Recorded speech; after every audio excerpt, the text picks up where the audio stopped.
أعوذ بالله من الشيطان الرجيم بسم الله الرحمن الرحيم Assalamu alaikum wa rahmatullahi wa barakatuh. Brothers and sisters, Jazakallah khair for joining us on the go-to webinar, Gems from the Noble Quran, inshallah ta'ala. This is session 2. Welcome to our session, and with us today, our host is Sheikh Hamadur Rahman Fahim from Oldham Sharif, inshallah ta'ala. He requires no introduction, so I'm going to hand it over to him, inshallah. Any questions, please do raise your hands and or ask them on the dialogue box. Jazakumullah khairan. Assalamu alaikum wa rahmatullah.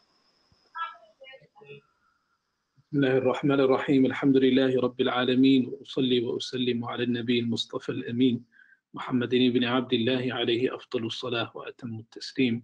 Assalamu alaikum wa rahmatullahi wa barakatuh. Dear attendees, I pray you're well, and I pray to Allah subhanahu wa ta'ala that this session provides much food for thought, and it motivates us to hopefully renew our condition with Allah subhanahu wa ta'ala, and hopefully these verses blow in us a new spirit, life, as the Quran is known as the soul. Allah subhanahu wa ta'ala says, وَكَذَلِكَ أَوْحَيْنَا إِلَيْكَ رُوحًا مِّنْ أَمْرِنَا, and thus we reveal to you a spirit.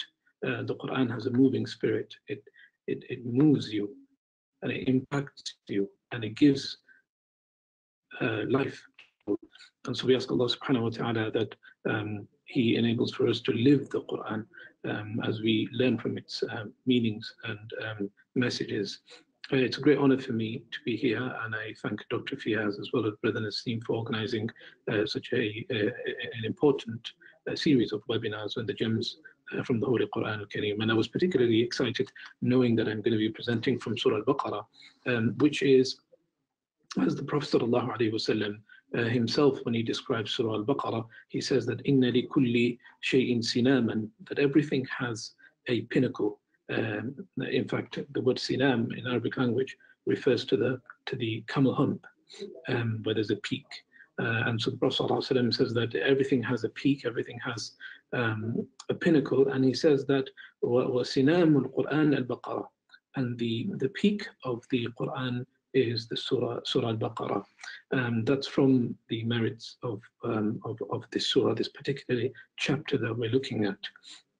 We also know that the Prophet ﷺ would commend anyone who would memorize and act upon Surah alBaqarah. We find that there are many narrations which allude to the fact that the Prophet ﷺ once commended a particular companion who said to the Prophet ﷺ that he'd memorized Surah alBaqarah, and the Prophet ﷺ said to him that idhab فَأَنْتَ أَمِيرُهُمْ, that go back to your people, for you are their leader.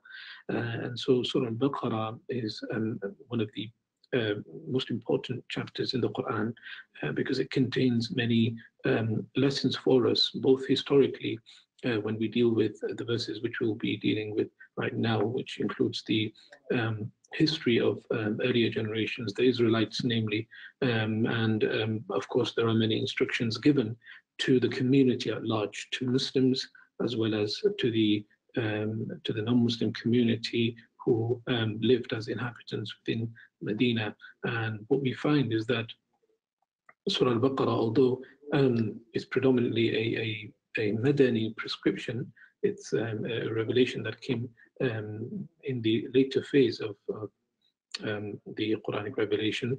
It contains many guidances for also the Muslim community. And one of the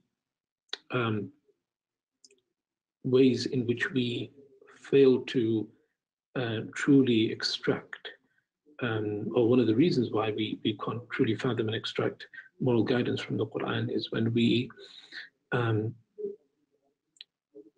deem certain verses to be irrelevant to us, and we contain the implications of the verses to a historical context. And we say, all right, well, the Quran is talking about the Banu Israel. I'm clearly not from one of them, and so this is not really pertinent to me or my situation. Or the Quran is talking even about the Prophet ﷺ.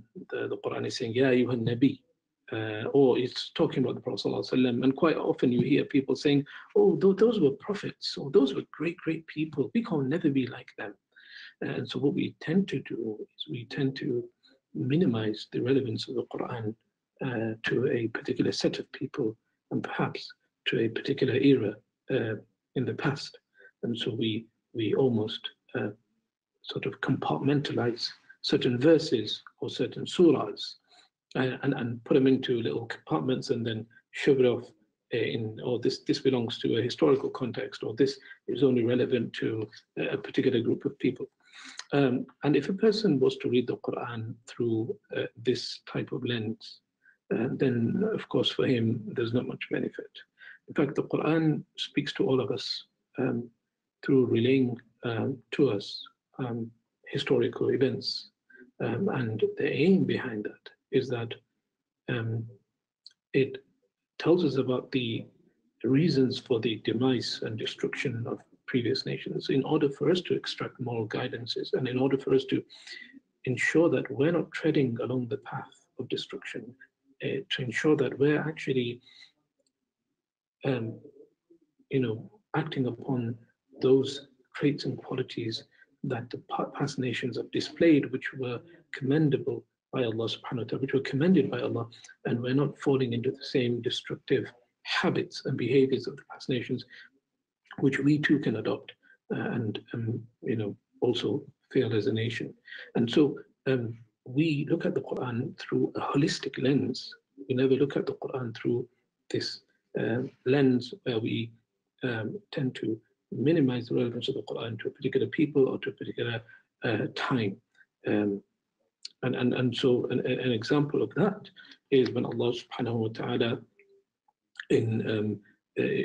Allah subhanahu wa ta'ala, when he talks about the Israelites, Allah subhanahu wa ta'ala tells us that مثل الذين حملوا التوراة ثم لم يحملوها كمثل الحمار يحمل أسفارا. So this is a similitude given in the Quran, talking about the fact that the Israelites failed to bear the responsibility of the revelation which was given to them, namely the Torah. And they took parts of it and they ignored the remainder of it, and they apportioned it and only took parts which were relevant to them. And so Allah subhanahu wa ta'ala tells us that those who were given the task of bearing the responsibility of the book, meaning the Torah, and they did not do so, meaning they did not fulfill the responsibility towards the Torah, then their likes is the likes of a donkey that carries books for many miles, and it takes nothing from it except for fatigue and exhaustion. Now, on the face of this verse, it seems like it's talking about the Israelites. On the face of it, it seems like it's talking about the people of the Torah who did not fulfill their covenant towards Allah and didn't fulfill and apply the meaning and messages of the Torah. But actually, there is a broader implication. As Imam al-Razi says, he says that وَمَثَلُ الَّذِينَ حُمِّلُوا الْقُرْآنَ ثُمَّ لَمْ يَحْمِلُوهُ كَمَثَلِ الْحِمَارِ يَحْمِلُ أَسْفَارًا. He says Allah is also, by extension, talking to the Muslim Ummah and saying to them, and those who have been given the responsibility of fulfilling their trust towards the Quran, and they do not do so, then their likes are the likes of a community or a people who have been entrusted with this book, but they do not fulfill it. And so they're also like mules and donkeys who travel for miles with books on their back, and they take nothing from it except for exhaustion, which is of course metaphorical for the exhaustion that people will face on the Yawm al-Qiyamah. So the point being is simple. The point being is that we should draw relevance where possible from the Quran al-Kareem, and every verse contains something which is relevant to us and our times and to me. So and this is the lens through which we need to understand and interpret the Quran al-Kareem. And that's why there's a maxim which tells us about this. And this perhaps is a maxim that is known to a lot of legal jurists as well as a lot of the exegetes, and known as the maxim of العبرة بعموم اللفظ لا بخصوص السبب, which means that the the moral lesson that is to be taken from these verses, or a particular prescription or a particular revelation, is by the generality of its implications and not by the specificity of its context. So what it means is that, if Allah subhanahu wa ta'ala is saying to the Prophet sallallahu alaihi wasallam, وَوَجَدَكَ ضَالًّا فَهَدَى, and Allah had found you astray and then He guided you. Now you can minimize that to the specific context of that revelation. You can say, okay, well, this is talking about the Prophet sallallahu alaihi wasallam when he wasn't receiving revelation, or at the time when he wasn't a prophet and he was searching for the truth, and then Allah gave him the truth. This may be true, yes, in that specific, the tafsir of that specific verse. But this is also true in your case and my case. How many times have we been misguided in a certain matter? Allah gave us guidance. We had problems, Allah gave us solutions, and so on and so forth. So in other words, the point being is that we should interpret the Quran with this broad, with a lens that enables for us to draw implications from the Quran that suit our reality and that improve our condition. And that is only achieved through what we call tadabbur, through contemplation of the Quran al-Kareem. Contemplation of the Quran al-Kareem is to take from the moral lessons of the verses, from the guidances, and to allow that to permeate into our lives, so there's a consequence. So it's reading with a consequence. And تنظر إلى دبر الشيء, that when I read the Quran, reading can either be superficial, artificial, or it can be a truly inspirational read. It can be a reading of the Quran that really truly transforms my character. So this sort of transformative engagement of the Quran is what we're lacking. And I pray to Allah subhanahu wa ta'ala, by reflecting on these verses, inshallah, we're able to truly transform ourselves and become in line with what Allah subhanahu wa ta'ala expects from us. Brothers and sisters, I don't know if you're interacting with me. I'm not sure if you are listening to me. All I see is actually myself, and it's actually quite bizarre because I don't want to see myself. I want to be able to see some of you. So I don't know if anybody could, I don't know, put their hands up or give me a little wave or something like that. I am looking at the screen. I can see Brother Naseem has said to me that if anybody does raise their hand, you should be able to see some sort of an indication. So if anybody does put their hand up, then at least I know that you are talking to me. So do we have anybody responding? Yes. Okay. Right. Okay. Okay. Khair. Alhamdulillah. Right. So going back to these verses, and we are on verse number 40 to verse number 47 of Surah alBaqarah. These set of verses are, on the face of it, again, refers to the Banu Israel. Now, who are the Banu Israel? Before I go into this discussion, I'd like to read these verses to you first, and then give a basic English rendering of that, and then inshallah we can move on to the slightly more slightly more in-depth understanding of the verses. So I'll start by reciting the verse. أعوذ بالله من الشيطان الرجيم. بسم الله الرحمن الرحيم.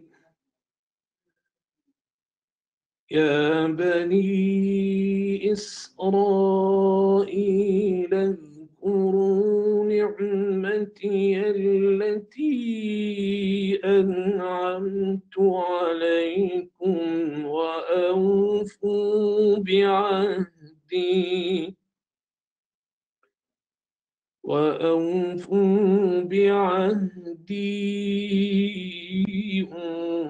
بعهدكم وإياي فارهبون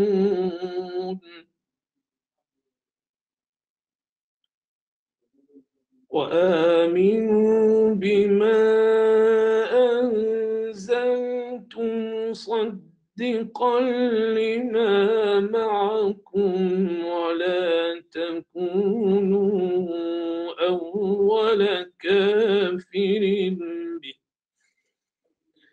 ولا تكونوا أول كافر به ولا تشتروا بآياتي ثمنا قليلا ولا تكونوا أول كافر به ولا تشتروا بآياتي ثمنا قليلا وإياي فاتقون. So here Allah subhanahu wa ta'ala in verse number 40 he says, O Banu Israel, the descendants of Yaqub, call to mind, in other words, remember. اذكروا نعمتي, remember my favors, التي أنعمت عليكم, that I gave you. وأوفوا بعهدي, and fulfill the promise. أوفوا بعهدكم, so fulfill the promise you made to me, and I will fulfill the promise I made to you. وإياي فارهبون, and fear me only. وآمنوا بما أنزلت مصدقا لما معكم, believe in what I have revealed in the Quran, which supports that which you have with you, meaning the Torah. And do not become the first rejectors. Do not trade Allah's verses for a small price and fear me only. This is verse 40 and 41. Clearly, what we find is that this is an address to the Israelites who were prevalent at the time of the Prophet ﷺ. Now, you may know that the Israelites are the descendants of Ibrahim ﷺ through the lineage of his son Ishaq. And through Ishaq, we find his descendant Yaqub, otherwise known as Jacob, and through him came, of course, the 12 tribes of the Banu Israel. Now, Israel, according to some scholars, means the slave of God. And this was a title conferred again to Jacob by God himself. And we know that he, as I said, was the son of Isaac and the grandson of Ibrahim. So his progeny are styled as the children of Israel.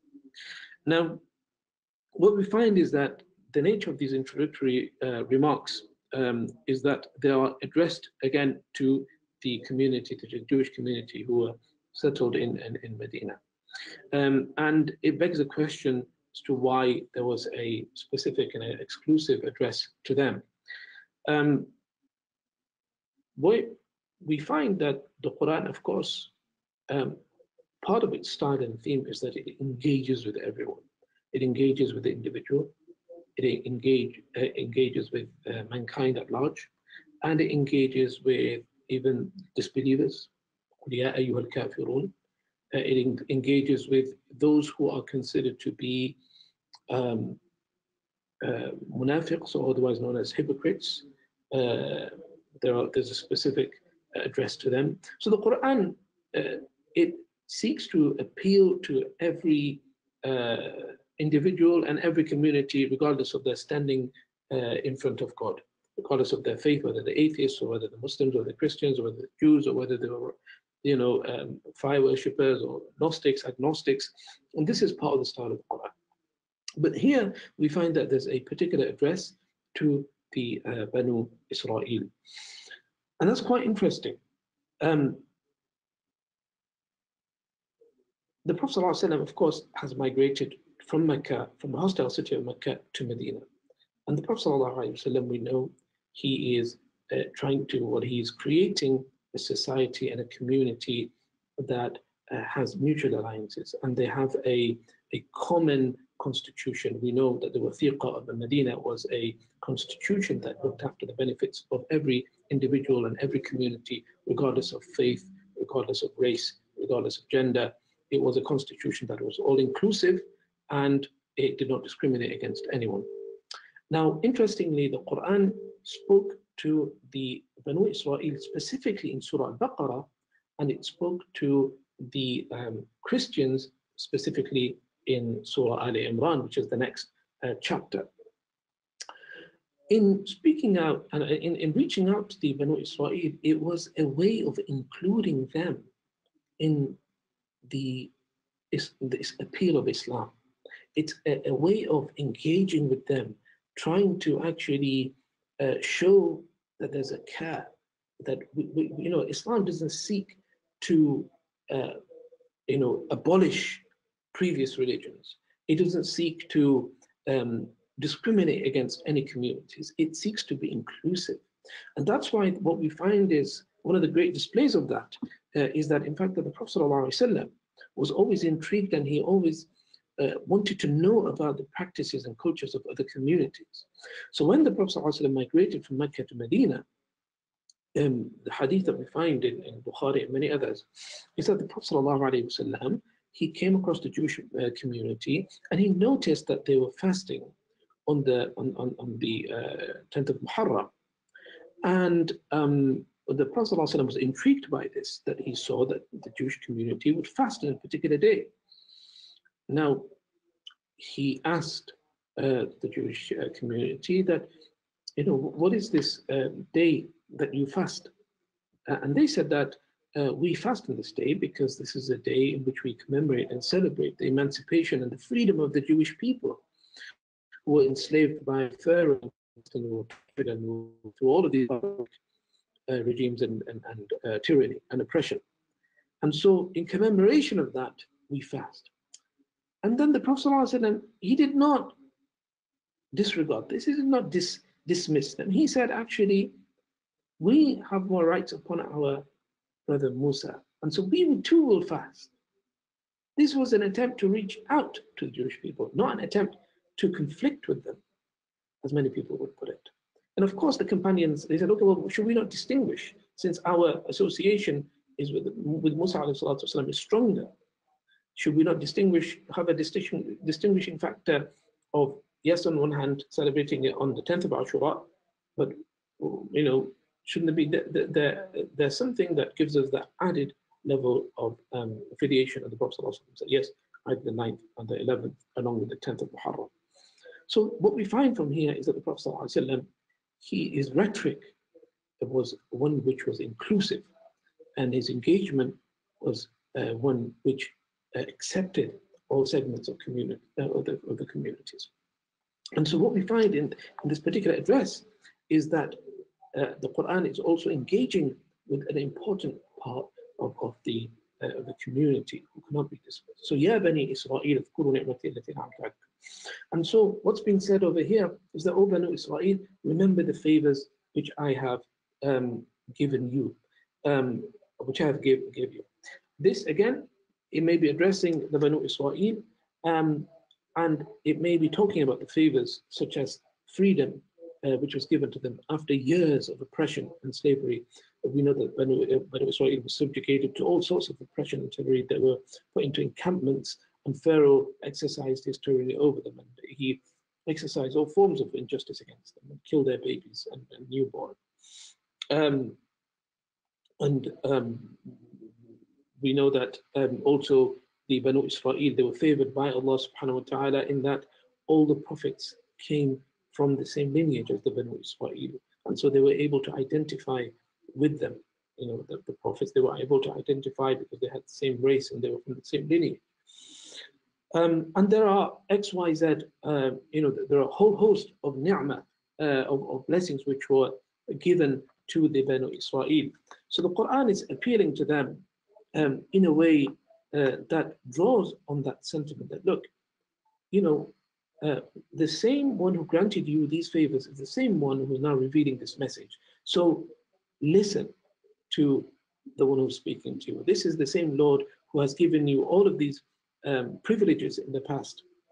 And this is your Lord now speaking to you through the Quran. So accept the Prophet Muhammad, peace be upon him, as someone who confirms the message that was of Musa, and accept this revelation as an affirmation of the revelation which you had received in the Torah. Now, again, we said that this is addressed at a community level to the Banu Israel. There was a historic element to it as well. Allah gave the Banu Israel manna wa salwa when they were ousted out in the desert after they refused to enter the promised land. Allah subhanahu wa ta'ala favored them with Musa and Harun. He favored them with so many other blessings which had given them time after time. Now, we must then try and personalize this message. Do I remember the blessings of Allah subhanahu wa ta'ala? And one way in which we can try and become more faithful to Allah is by remembering the bounties of Allah that He has given us. And just like the way the Banu Israel are being asked to take this revelation seriously, we also need to ask ourselves whether we've taken this revelation seriously after the one who has given us this revelation is the same one who has given us all of these privileges that we owe. We can never thank Allah subhanahu wa ta'ala for. In psychology, there's something called hedonistic habituation. What is this concept? It's a concept that as human beings, we tend to forget the privileges that we have. An example of this is my iPhone. This is an iPhone 6, getting slightly old now. Now, the iPhone, I remember when the first one came out, everybody was really excited about it. You had it, but then when the second one came out, you wanted the second one, and you forgot the value of the first one, and so on and so forth. And then another one came out, and you wanted the last one, and now everybody wants the iPhone X. The novelty factor wears away, and you actually begin to devalue the privileges that you have. Why? Because as human beings, we just become, these things normalize over time, and the privileges that we have lose novelty. And so we have a tendency to forget and just sink into our blessings without remembering that actually I'm enjoying these privileges. And we forget that some of these privileges actually, in comparison, to the past, we're living like kings. To give you an example, let's take the example, let's say, of good food. Trying to get a loaf of bread now, it's easy for you to get a loaf of bread. You buy bread from the store. Back in the days, according to writers like Bill Bryson and many others, they talk about the idea of food adulteration in the past. That about 100 years ago, if you wanted to buy bread, you had to be careful because there would be remnants of human bones in it. They would crush. There was this malpractice within the marketplace where they would actually crush the bones and they would add it to the actual dough and the bread because it would make it look bigger and fluffier.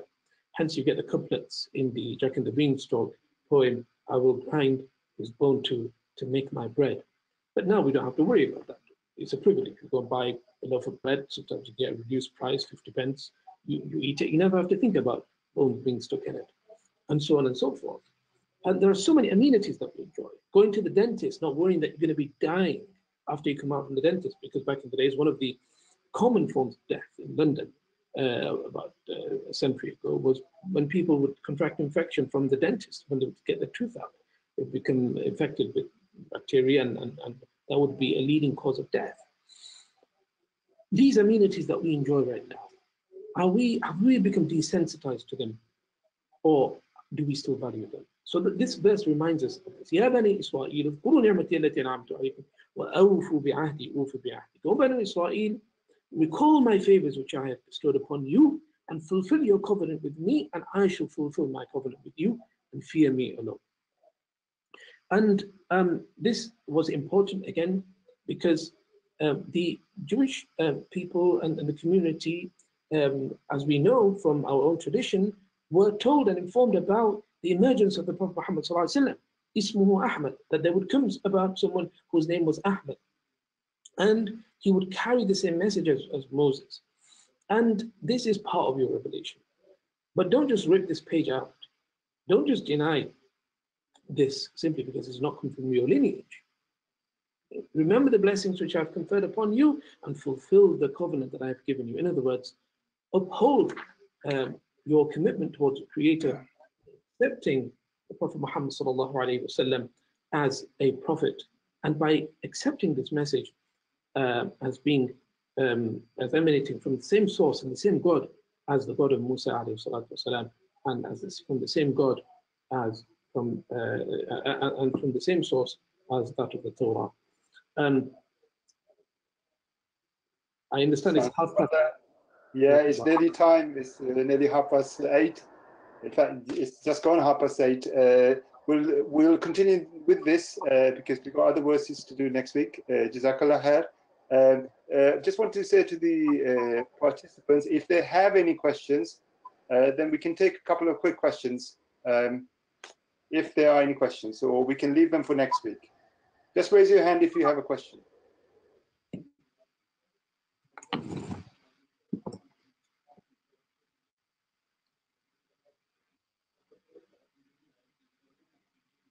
I'm trying to figure out where the hands are, so you got to forgive me. Don't worry. It's okay.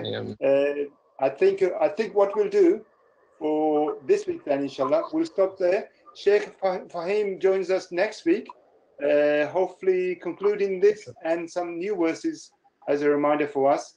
Jazakallah khair for your presentation, Sheikh Fahim, and also to the participants. If you have any feedback to the participants, then by all means do let us know. It's simply email us at do@ukim.org.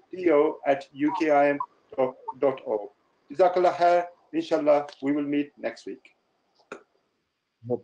Thank you so much for having me, and inshallah I look forward to the webinar next week. Jazakallah khairan. Assalamu alaikum wa rahmatullahi wa barakatuh.